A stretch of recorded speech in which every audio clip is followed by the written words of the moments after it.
महाराष्ट्रामध्ये सोडलेल्या भागांना त्या संदर्भात हा आजचा लाईव्ह आहे.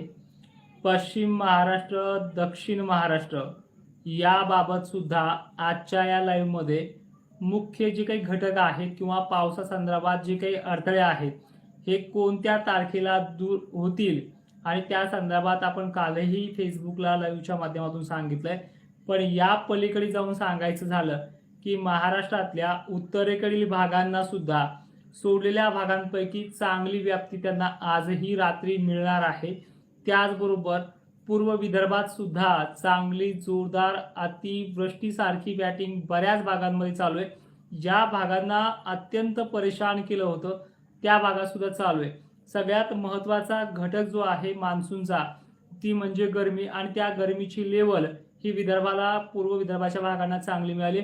त्यामुळे सोडलेल्या भागांपैकी लोणारमधले काही भाग त्यांनी चांगल्या पद्धतीनं कव्हर केलेत. त्याचबरोबर बीडची जी काही कंडिशन आहे, अहिल्यानगरची जी काही कंडिशन आहे, त्याचबरोबर पुणे नाशिक क्षेत्राची जी काही कंडिशन्स आहेत, त्याचबरोबर सांगली सोलापूर त्या देखील बाबतीत चांगल्या पद्धतीनं तो वर्कआउट करणार आहे. याबाबतही बोलूयात. आणि विशेष म्हणजे आजची जी काही रात्र असेल ती हिंगणघाट, नागपूर, अमरावती आणि यवतमाळ त्याचबरोबर वाशिमच्या पूर्व, नांदेडच्या उत्तर भागांना अत्यंत पोषक, जिथे जिथे गरमी अशी कडाक्याची असेल या भागांना तो घेतल्याशिवाय राहणार नाही अशी परिस्थिती तिथे उद्भवलेली आहे. त्यामुळे काळजी करू नका. हा भाग देखील आज व्याप्तीच्या रडावरती 80% म्हणजे 80% एवढी त्याची व्याप्ती बनलेली आहे. विषय राहिला आहे नाशिकचा, जळगावचा, छत्रपती संभाजीनगरचा. मी प्रत्येक जिल्ह्याकडे येतोय. ह्या जिल्ह्यांचं नाव घेतलं तर त्यामध्ये लवकर घेणार नाही, पण काळजी करू नका.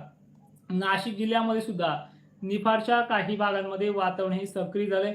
निफाडच्या दक्षिण साईडला चालू आहे, शिर्डीच्या सुद्धा उत्तरेकडील भागांना चालू आहे आणि प्रत्येक जिल्ह्यामध्ये काही प्रमाणात का होईना त्यांनी घेतलं आहे. काही ठिकाणी 50-60% घेतलंय, काही ठिकाणी 70 ते 80 घेतलंय आणि जो काही जालन्याची जी काही एकंदरीत टक्केवारी आहे ती 75 ते 80% पूर्ण झाली आहे. फक्त 20% अशी गाव आहे जसे की रांजणी परिसरामध्ये, घनसावंगीच्या उत्तरेकडील काही भागांना, त्याचबरोबर हसनाबाद, खडकी हे जे काही परिसर आहेत या भागांना काय दिलासा असणार आहे याबाबत देखील बोलणार आहोत. आणि त्याचबरोबर आज शिरूर तालुक्यामध्ये सुद्धा चांगली बॅटिंग बीड जिल्ह्यामध्ये केली आहे. वडवणीच्या सुद्धा आणि बीडच्या काही मध्य भागात चांगली बॅटिंग केली आहे. मग ह्या पुढच्या 2-3 दिवसामध्ये काय चित्र होणार आहे एक्झॅक्टली त्याबद्दल बोलूयात. पण दक्षिण महाराष्ट्र आणि पश्चिम महाराष्ट्रासाठी मान्सून बाबत जी भूमिका आहे ती आता लक्षपूर्वक आहे का, मग आपण संपूर्ण जिल्ह्याच्या अंदाजाकडे वळूयात. जेव्हा जेव्हा मान्सून आलाय तेव्हा तेव्हा ह्युमिडिटीची जी काही लेवल आहे ती सातारा, पुणे ग्रामीण भाग, सांगली ग्रामीण भाग, सांगली जिल्हा, सातारा जिल्हा, त्याचबरोबर सोलापूर, पंढरपूर आणि बीड भागामध्ये, तसेच दक्षिण महाराष्ट्रामध्ये पाण्याच्या थेंबाची जाडी कमी राहिली हे 2 दिवसापूर्वी बघितलंय. पण आता इथून पुढे गरमीचे लेवल्स वाढणार आहेत. वाऱ्याची तीव्रता आहे पण घाबरण्यासारखं काम नाहीये. उद्याची 27 तारीख सुद्धा अहिल्यानगरमध्ये सोडलेल्या भागांमधल्या काही भागांना 100% व्याप्ती उद्याही नाहीये, पण सोडलेल्या भागांपैकी काही गावांना तो उद्या कव्हर करणार आहे. उद्याची संध्याकाळची दिवस मावळतीची वेळ असू शकते. त्याचबरोबर अकोला, अमरावती, वर्धा, चंद्रपूर, गोंदिया यांना उद्याही आहे. सलग 4 दिवस यांना पाणी चांगलं असणार आहे. पण पाणी चांगला पडल्याशिवाय इथे पेरणी करू नका हा सल्ला असेल. उद्या सांगलीमध्ये पावसाची सुरुवात होते 27 तारखेला. तो पाऊस कोल्हापूरला बऱ्यापैकी असणार आहे आणि सांगलीमध्ये असणार आहे. 100% व्याप्ती नाही हे लक्षात घ्या. चांगली ओल झाल्याशिवाय पेरणी करू नका. त्याचबरोबर येणारी जी काही ही उद्याची 27 तारीख आहे, नांदेड, माहूरगड परिसर, ठीक आहे, इथे काही भाग सोडले त्यामधल्या काही भागांना तो कव्हर अप करणार आहे आणि चांगल्या पद्धतीची व्याप्ती देखील तो देणार आहे. त्यानंतर नाशिक जिल्ह्यामध्ये सुद्धा उद्या स्थानिक लेवलला का होईना मोजक्याच ठिकाणी पाणी आहे, पण काळजी करण्यासारखं नाहीये. त्याचबरोबर जळगाव जिल्ह्यामधल्या काही बऱ्याच भागांना उद्या पाणी चांगलं होणार आहे आणि हिंगोलीमध्ये राहिलेले भाग हे 27 तारखेला बऱ्यापैकी वर्कआउट करतील. जालन्यातही अनेक ठिकाणी स्थानिक लेवलला हा पाऊस चांगल्या पद्धतीनं सुरुवात करणार आहे. 27 तारखेबद्दल तुम्ही समजून घेतलंय. आता वळूयात 28 तारखेला म्हणजे रविवारच्या दिवशी, परवाच्या दिवशी 28 तारखेला बीड जिल्ह्यामध्ये धारूर, केज, अंबाजोगाई, माजल, सुंबापट्टा, धाराशिवचे भूम, परांडा अनेक भाग हे 28 तारखेच्या रडारवरती येतात. अहिल्यानगरमध्ये सुद्धा जे श्रीगोंदा परिसर आहे, सारोळा, कासार परिसर आहे, सारोळा कासार 2 दिवसाच्या व्याप्तीमध्ये पूर्ण होईल. त्यामध्ये पाथर्डी परिसर आहे, केज, शहागड, अंबड पट्टा आहे, घनसावंगी पट्टा सुद्धा अंबड बरोबरच चांगला आहे. त्याचबरोबर परतूरमध्ये सुद्धा याची व्याप्ती बऱ्यापैकी होऊन जाईल 28 तारखेला आणि ह्या 2 दिवसात सुद्धा आहे. ठीक आहे. त्याच्यामध्ये अहिल्यानगरमधला सगळ्यात प्रामुख्याने भाग घेतला जाईल. Vadigodi circle, Ambad circle, Paithan circle हा देखील बरा आहे. त्याचबरोबर बीडचा उत्तरेकडील आणि दक्षिणेकडील भाग बरा राहील. पूर्व भागात देखील माजलगाव पट्टे हे 27ला काही प्रमाणात आणि 28ला अत्यंत चांगल्या पद्धतीनं सुरुवात करणार आहे. मात्र अकोला, अमरावती, नागपूर, चंद्रपूर या भागाची जवळपास 80% जी काही रेंज आहे ती कायम राहील. त्यामुळे ह्या उद्याच्या तारखेपर्यंत इथे एकही भाग राहील अशी शक्यता दिसत नाही. राहतीलच अशी शक्यता दिसतच नाहीये. त्यामुळे जरी राहिले तर ह्या रविवारच्या पावसामध्ये ते कव्हर होतील. पण अकोला, अमरावती, चंद्रपूरला 28 ते 29 तारखेपर्यंत अतिवृष्टी सदृश्य हा पाऊस सक्रिय होण्याचा अंदाज आहे आणि ही चांगली तारीख असणार आहे. त्याचबरोबर नांदेड जिल्ह्याला पुन्हा रविवारची तारीख अत्यंत पोषक असणार आहे. याबाबतही तुम्हाला मागे पण संदेश दिलाय, आताही सांगतोय. त्यामुळे सगळ्यात महत्त्वाचा अंदाज ह्या भागांना चांगल्या पद्धतीनं पाणी असणार आहे. विदर्भाला कुठल्याही प्रकारचा मोठ्या दुष्काळाला सामना करायचं काम पडणार नाही. राहिली गोष्ट अहिल्यानगर आणि पुणे सर्कलची, ही 28 तारखेला इथे जोर अत्यंत चांगला वाढेल. पण एक वारंवार सांगतोय की पेरणीचा सल्ला जो आहे तो चांगल्या पद्धतीनं ओल झाल्याशिवाय करू नका, हे वारंवार सांगितलेलं आहे. काही जणांनी 4 बोट ओल झाली तरी पेरणी केली, काही नाही ईदभर झाली तरी पेरणी केली. त्यामुळे पेरणी ही करताना तिला चांगली ओल होऊ द्या. वेळ लागतो हे मान्य आहे, पण वेळेच्याही अगोदर एक जवळपास 30 तारखेच्या अगोदर हा महाराष्ट्र कव्हर होऊन जाईल. ठीक आहे. आणि तुम्हाला त्याही व्हिडिओ सांगितले की जवळपास मान्सून हा संपूर्ण राज्याला कव्हर करण्यासाठी 5-6 दिवसाचा कालावधी लागतोय. पाऊस 22 तारखेला दुपारनंतर आलाय. त्याचबरोबर 23-24 पासून पडायला सुरुवात केली. आज 26 आहे. 27-28 पर्यंत अनेक भाग तो व्यापला जाईल. बीडच्या सुद्धा अनेक भागामध्ये त्याची प्रभाव चांगला चालू आहे. त्याचबरोबर आता पुन्हा मी 27 तारखेबद्दल येतोय आणि 27 तारखेला सर्वाधिक जास्त व्याप्ती असणारा जो काही भाग असेल तो भाग म्हणजे अकोला, अमरावती, नागपूर, चंद्रपूर, अकोला, बुलढाणा जिल्हा. 28 तारखेबद्दल सांगायचं म्हटलं तर रविवारी नाशिक जिल्ह्यामध्ये प्रभाव पडायला सुरुवात होईल. वाऱ्याचा जोर जास्त असेल आणि अनेक ठिकाणी दमदार पावसाला सुरुवात होईल. यामध्ये प्रामुख्याने मालेगाव, नांदगाव, येवला याचा भागाचा समावेश असा आहे. वैजापूर, छत्रपती संभाजीनगर, कन्नड, सिल्लोड आणि त्याचबरोबर बदनापूर, जालना या भागाचा समावेश जास्त आहे. चाळीसगाव मार्गे येणारा पाऊस हा भोकरदन मधल्या काही सोडलेल्या गावांपैकी काही गावांना 28 तारखेच्या मध्यरात्री कव्हर करेल अशी शक्यता आहे. नांदेड, धर्माबाद ह्या भागांना देखील या 28 तारखेला अनेक ठिकाणी चांगला प्रभाव टाकेल. सांगलीच्या बाबतीत सोलापूरच्या बाबतीत ही 28च तारीख पेरणीच्या योग्यतेची असेल. सांगलीमध्ये 28 तारखेला व्याप्ती ही चांगल्या पद्धतीनं वाढणार आहे. सांगली डिस्ट्रिक्टसाठी 28 तारीख आहे. उद्याच्या दिवस जास्त काही वाढ बघू नका. बीड जिल्ह्याला सुद्धा 28 तारीख बऱ्यापैकी आहे. म्हणजे जवळपास जो काही बीडचा दक्षिणेकडील भाग सातत्याने सोडला जायचा त्या भागांना हा 28 तारखेला कव्हर होईल अशी शक्यता आहे. पण पेरणी तुमची भागामध्ये चांगली ओळ झाल्याशिवाय करू नका. बारामती, पुणे ग्रामीण भाग, सांगली परिसर हा भाग देखील 29 तारखेला सुरुवात करेल. वाऱ्याचा जर जोर जास्त राहिला तर ह्या दिवशी या भागांना पावसाचा अडथळा राहू शकतो. आता सगळ्यात महत्त्वाचं म्हणजे बीड, लातूर शहरासाठी 100% व्याप्ती कधी असेल ते देखील पाहून घ्या.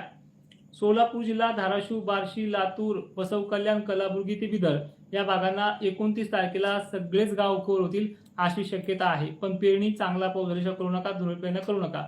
बीडचा अंबाजोगाई, परळी, गंगाखेड, अहमदपूर, लातूर, शिरूर, अंतपाल, नांदेड पट्टा आणि परभणी, त्याचबरोबर अंबड, घनसावंगी, त्याचबरोबर वाशिम, हिंगोली, पुसद, डिग्रज, वसमत हा देखील परिसर 29 तारखेच्या मध्यरात्रीपर्यंत पूर्ण कव्हर होईल. त्याचबरोबर ह्याचा शहागडचा आणि या भागाचा देखील समावेश आहे. तो म्हणजे बीड दक्षिण भाग, उत्तर भाग आणि पूर्व भाग या चारही भागाचा विभागामध्ये चांगल्या पद्धतीनं समावेश आहे. मुंबई, भिवंडी मार्गे येणारा पाऊस नाशिकला या दिवशी चांगल्या पद्धतीने सुरुवात करेल. वाऱ्याचा जर जोर जास्त राहिला याच्यामध्ये गाव देखील सुटू शकतात.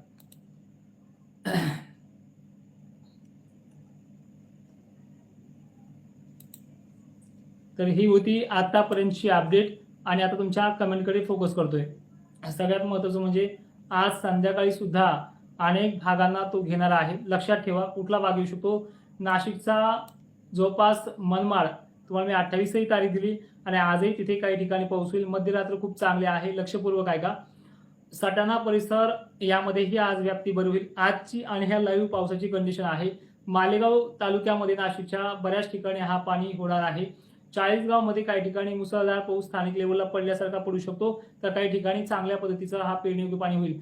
कन्नडचे उत्तरेकडील अजिंठा लेणी परिसर देखील आज चांगल्या पद्धतीने कव्हर होतील.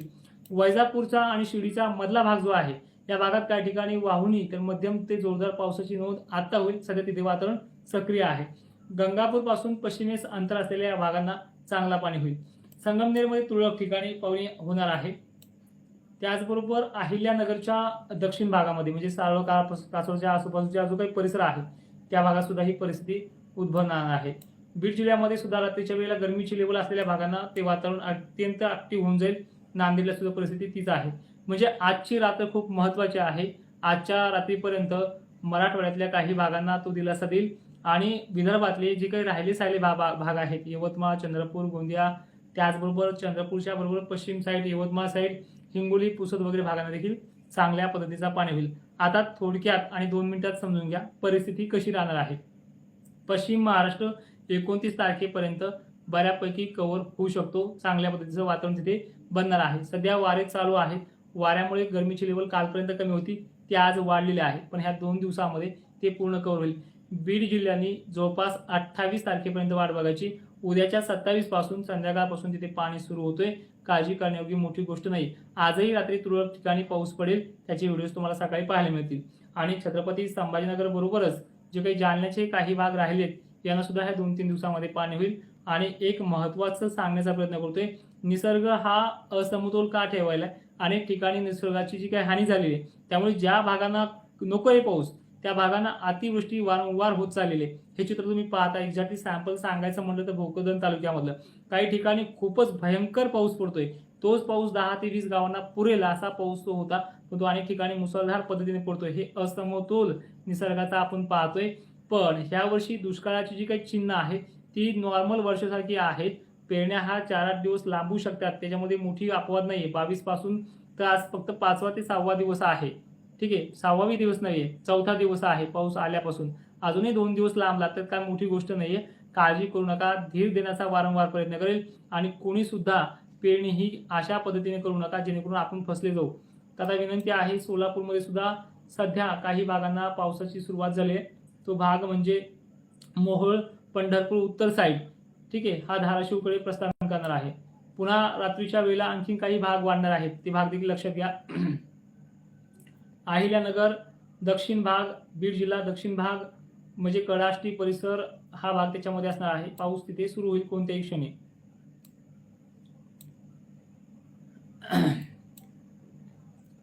बाकी यवतमाळच्या बाबतीत बोलायचं झालं तर इथे पाण्याचा जोर जो आहे तो वाढत जाईल. रिसोडपर्यंत हा पावसाची मजल चांगली आहे.